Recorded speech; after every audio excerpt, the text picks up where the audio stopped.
오늘 우리들에게 주시는 하나님의 말씀 마가복음 5장 1절로부터 20절 말씀입니다. 예수께서 바다 건너편 거라사인의 지방에 이르러 배에서 나오심에 곧 더러운 귀신 들린 사람이 무덤 사이에서 나와 예수를 만나니라.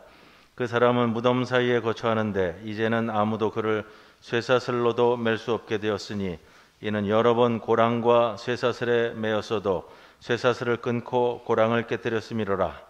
그리하여 아무도 그를 제어할 힘이 없는지라. 밤낮 무덤 사이에서나 산에서나 늘 소리 지르며 돌로 자기의 몸을 해치고 있었더라. 그가 멀리서 예수를 보고 달려와 절하며 큰 소리로 부르짖어 이르되 지극히 높으신 하나님의 아들 예수여, 나와 당신이 무슨 상관이 있나이까? 원하건대 하나님 앞에 맹세하고 나를 괴롭히지 마옵소서 하니, 이는 예수께서 이미 그에게 이르시기를 더러운 귀신아 그 사람에게서 나오라 하셨음이라. 이에 물으시되 내 이름이 무엇이냐? 이르되 내 이름은 군대니 우리가 많음이니이다 하고 자기를 그 지방에서 내보내지 마시기를 간구하더니 마침 거기 돼지의 큰 떼가 산 곁에서 먹고 있는지라. 이에 간구하여 이르되 우리를 돼지에게로 보내어 들어가게 하소서 하니 허락하신대 더러운 귀신들이 나와서 돼지에게로 들어가매 거의 2,000마리 되는 떼가 바다를 향하여 비탈로 내리달아 바다에서 몰사하거늘 치던 자들이 도망하여 읍내와 여러 마을에 말하니 사람들이 어떻게 되었는지를 보러 와서 예수께 이르러 그 귀신 들렸던 자 곧 군대 귀신 집혔던 자가 옷을 입고 정신이 온전하여 앉은 것을 보고 두려워하더라.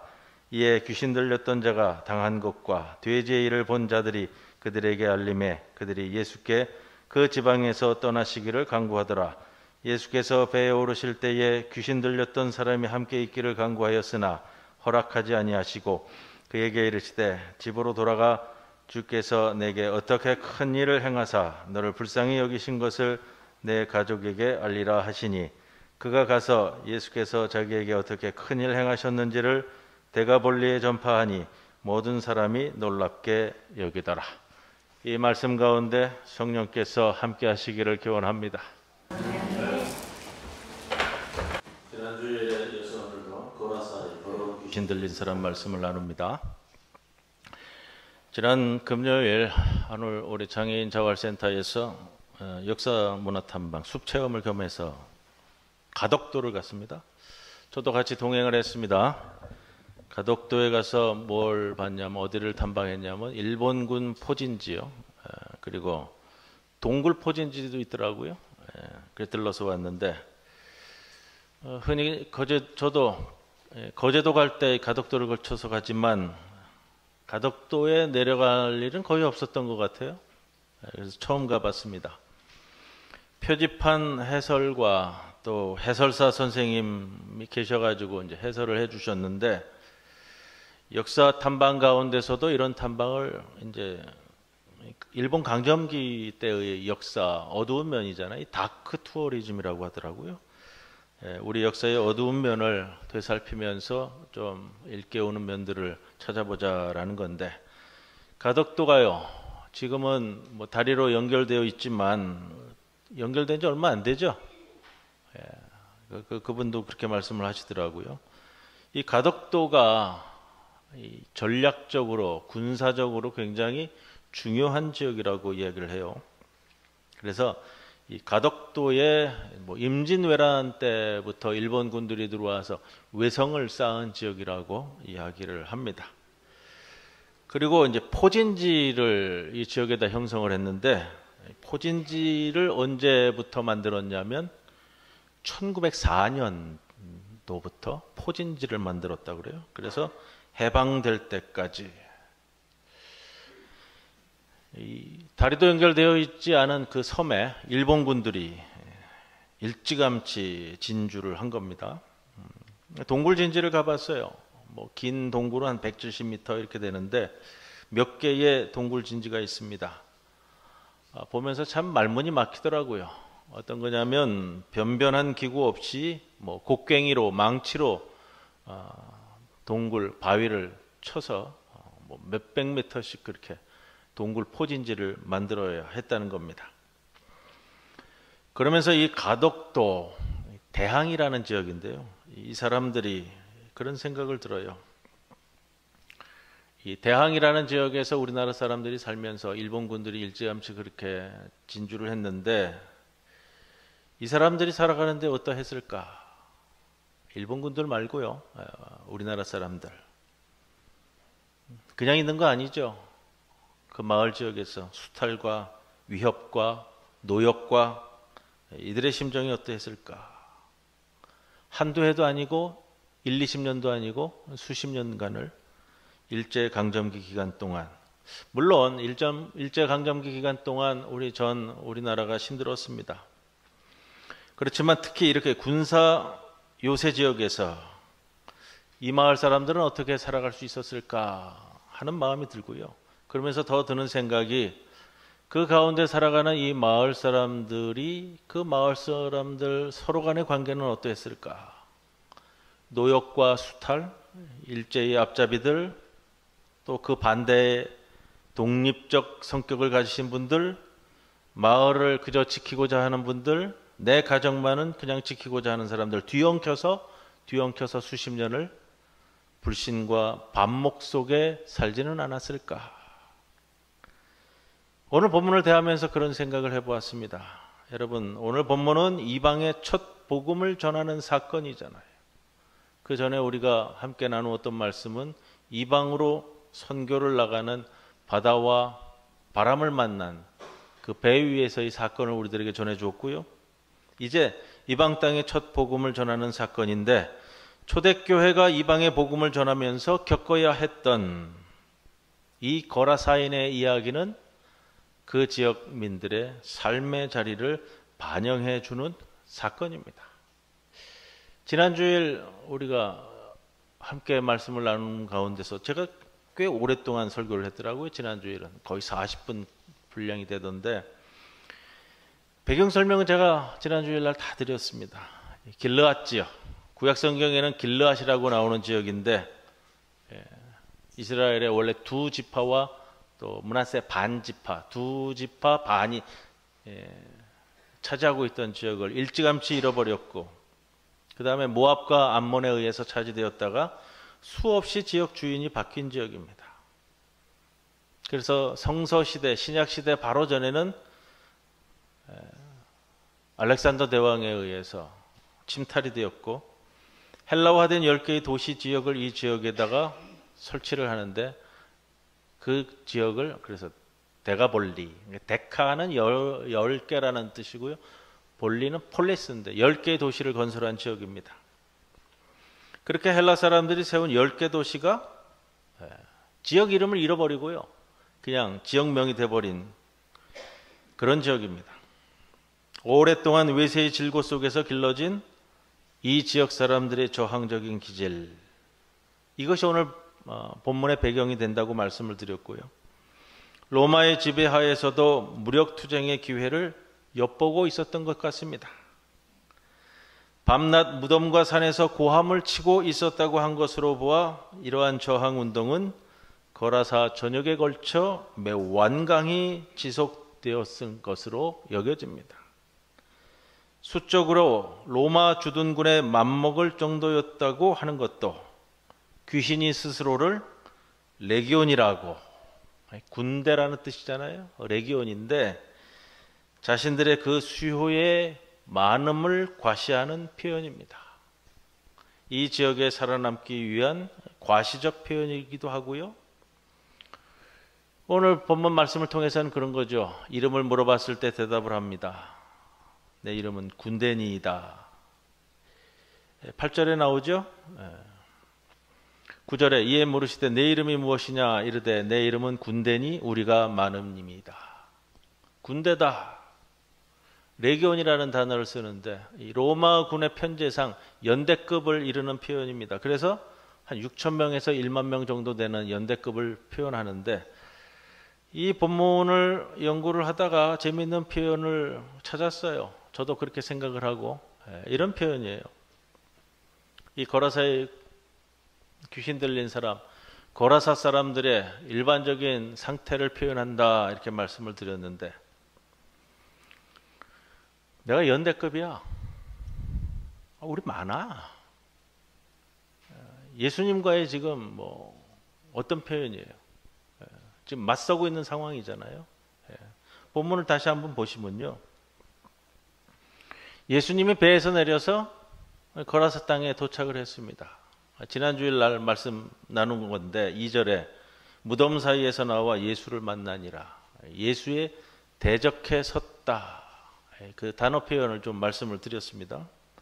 그리고서 3절, 4절은 이 거라사 사람들이 어떠한 상태에 놓여 있었는가를 우리들에게 설명해 줬고요. 6절에 멀리서 예수를 보고 달려와 절하며 큰 소리로 부르짖어 이르되 지극히 높으신 하나님의 아들 예수여. 이 성서 번역에 있어서 조금 놓친 부분들이 많아요. 요 지극히 높으신 하나님의 아들 예수여라고 부르는 것은 이 귀신 들린 사람이 예수님을 정확히 파악해서 달려나온 표현은 아니고요. 이 표현은 원래 제우스 신을 높여 부를 때 쓰는 표현을 그대로 차용해서 쓰고 있는 거예요. 그래서 여기서는 지극히 높으신 하나님의 아들 예수여라는 표현보다는 지극히 높으신 신의 아들 예수여라고 일반적인 표현으로 하는 게 맞습니다. 그런데 다와 당신이 무슨 상관이나이까? 원하건대 신 앞에 맹세하고 나를 그냥 내버려 둬라라는 명령형이에요. 간구형이 아니라. 그러자 예수님이 물어보는 거죠. 그 사람에게서 나오라 외치시고 그 다음에 네 이름이 뭐냐 하니까 이 귀신 들린 거라사 사람이 자기를 과시하는 표현이에요. 그에 지지 않겠다라고 나서는 표현이에요. 이 뉘앙스를 잘 읽으셔야 되기 때문에 제가 설명을 해드리는데 예수님과 지금 맞서고 있어요. 예수님은 명령을 하셨고요. 지난주에 나눈 말씀 중에 거룩한 것과 사악한 것의 이 충돌이라고 말씀을 드렸습니다. 강한 것이 거룩한 것이 아니고요. 거룩한 것이 강한 거예요. 나오라 명령하시고 네 이름이 뭐냐? 내가 군대인데 내가 레기온인데 우리가 숫자가 많아. 이런 표현이에요. 이걸 부산식으로 제가 표현을 해봤어요. 이런 표현이에요. 내가 누군지 알아? 내가 칠성파야. 우리 애들 많아. 이렇게 지금 예수님과 맞서고 있는 표현이에요. 이걸 자꾸 해석을 잘못해 보면 지난주에 조금 말씀을 드렸습니다만 제가 이 역사적 배경 하에서 이 본문을 해결하지 않으면 참 어렵게 가는 본문이다.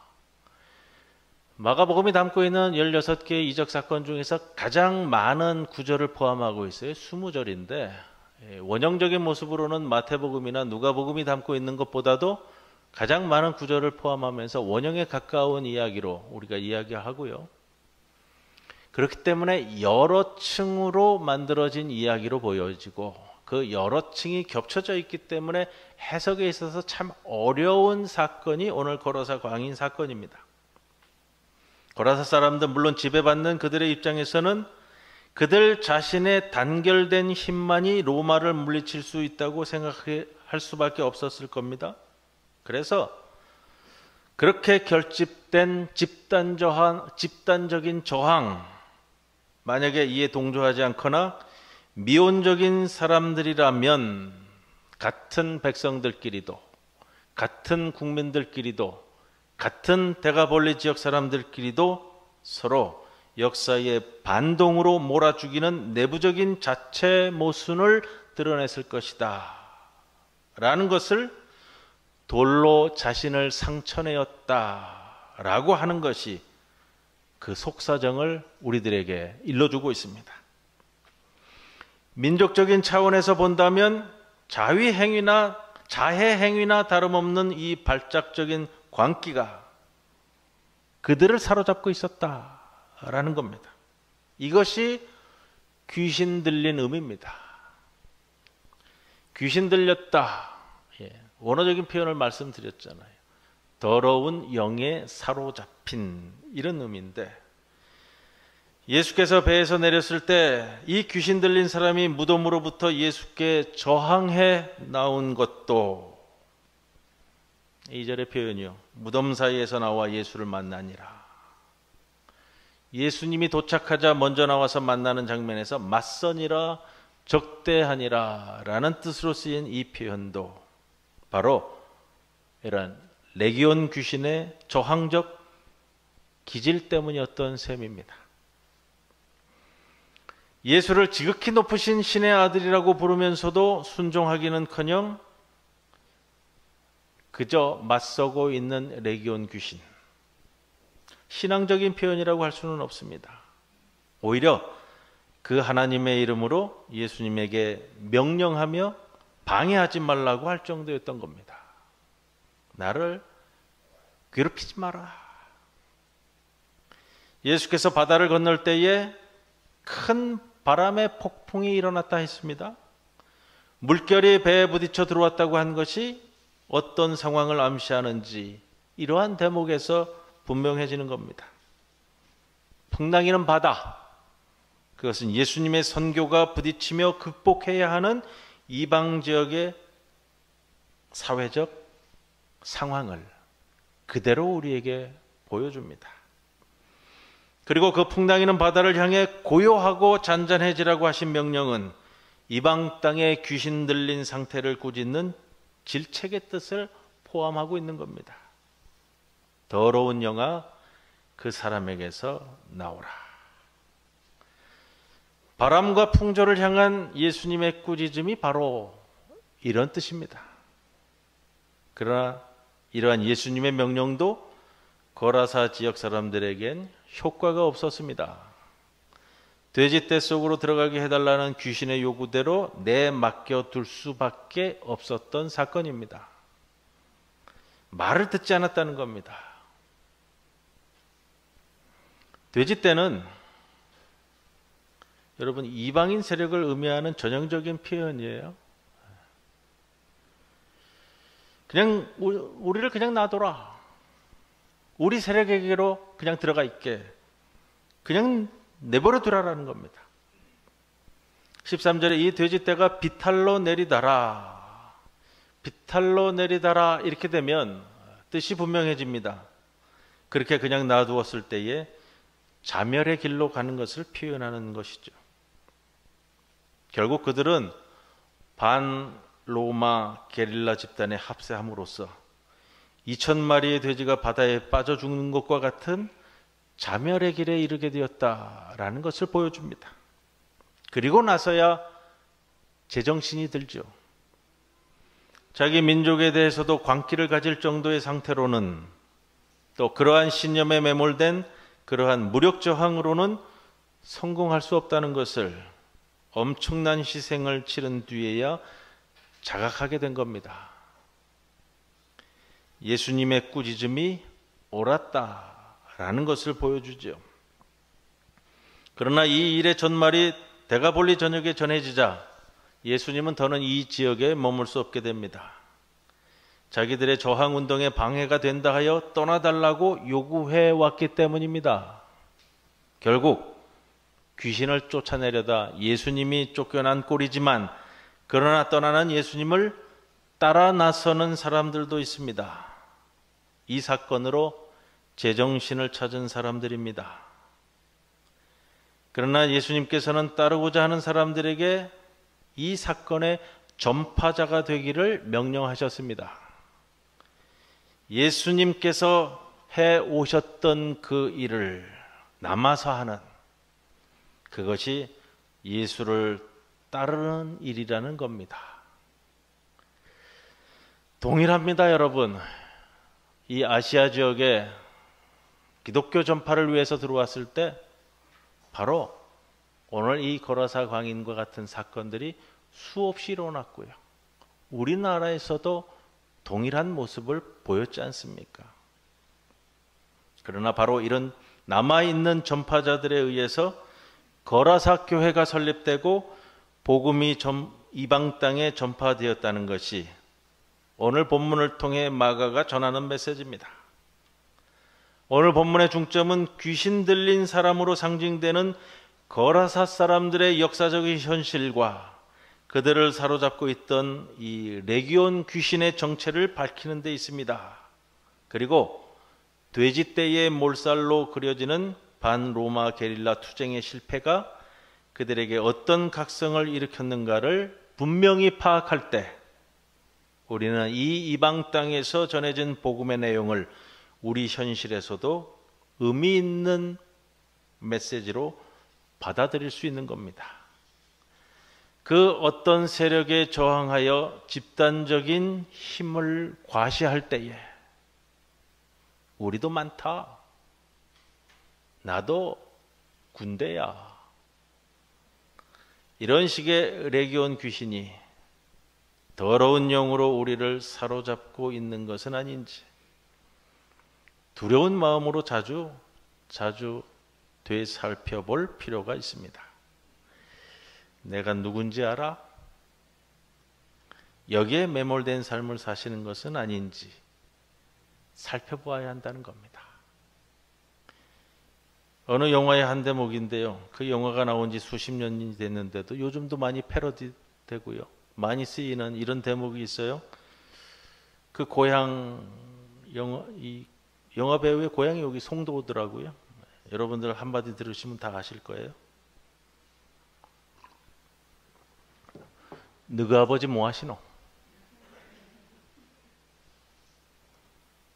너희 아버지가 누구냐라는 거죠. 여러분의 아버지는 누굽니까? 돌아가신 아버지 말고요. 여러분의 아버지가 누구신가요? 이걸 우리가 명확히 할 때 이 거라사 지방에 귀신 들린 사건도 우리가 명확히 성찰해낼 수 있습니다. 이 이야기가 참 몇 층으로 복합되어 있기 때문에 오늘 제가 다 말씀은 못 드립니다만 이 말씀이 이방 지역에 처음 복음이 전해질 때의 그 부딪힘, 그 지역에 있던 사람은 또 다른 외세로도 느낄 수 있고요. 예수님을 또 다른 외세의 심으로도 느낄 수 있고 전파되어지는 이 정신적인 이 영적인 마인드들을 참 받아내기가 어려운 처음부터 이렇게 부딪히는 모습도 많이 보인단 말이에요. 그 사건을 저는 이 거라사 사건을 이번 주일 또 준비하면서 참 크게 깨닫는 것이요. 마가복음의 이러한 내용들을 이 첫 이방 땅 선교 지역에서 이렇게 메시지로 그려내고 있다라는 거 참 엄청난 내용을 우리들에게 전하고 있구나. 그냥 흔히 복음 들고 갑니다 해가지고 뭐 맨 땅에 헤딩하듯이 우리나라 사람들 뭐 아프리카 땅에 가서 전하는 것도 제가 봤고요. 여러 가지 모습을 보았는데 그러한 역사적인 정황적인 사건들을 무시하지 않고 다 담아내면서 그 가운데서도 복음으로 남겨진 사람들을 그려지고 있다는 것, 이것들을 성찰하시면서 또 우리 아버지가 누구신가, 너희 아버지 뭐 하시나, 저는 그거 들을 때마다 그런 생각이 들어요. 누군가 나에게 물어봤을 때 너희 아버지는 뭐 하시노? 나는 무슨 대답을 할 수 있을까? 오늘 본문에도 나오잖아요. 나와 무슨 상관이 있나이까? 7절에 있습니다. 예수여, 지난주일 제가 마지막으로 드렸던 말씀이었어요. 예수여, 나와 당신이 무슨 상관이 있나이까? 원어적인 표현으로는 예수가 나에게, 내가 예수에게 무엇냐, 누구냐라는 표현인데요. 뭐 의역을 했습니다만 같은 의미로서 우리에게 전해지는 말씀입니다. 예수님이 나와 무슨 상관이 있을까? 이 말씀을 붙들고 깊이 성찰하시는 10월의 첫 주간이 되기를 주님의 이름으로 간절히 권면을 드립니다. 고마우신 아버지 하나님 감사합니다. 10월에 청명한 하늘을 우리들에게 허락해 주셨습니다. 주님 주신 이 청명한 하늘과 같이 우리의 심령도 맑고 투명한, 그래서 그 심령을 안고 주님을 바라볼 수 있는 우리 모두가 되게 하여 주시옵소서. 우리가 복음을 읽을 때에 우리의 삶과 당시의 삶과 역사와 정황을 갖고 보게 하셔서 우리의 영적인 눈이 한 가지에 매몰되는 것이 아니라 이 나라와 사회를 함께 바라보며 나아가는 안목을 길러주시고 무엇보다도 그 모든 것이 복음에서 출발된다는 것을 잊지 않도록 우리의 삶을 인도해 주옵소서. 모든 것 주님을 바라보며 예수님의 이름으로 기도드려옵나이다. 아멘.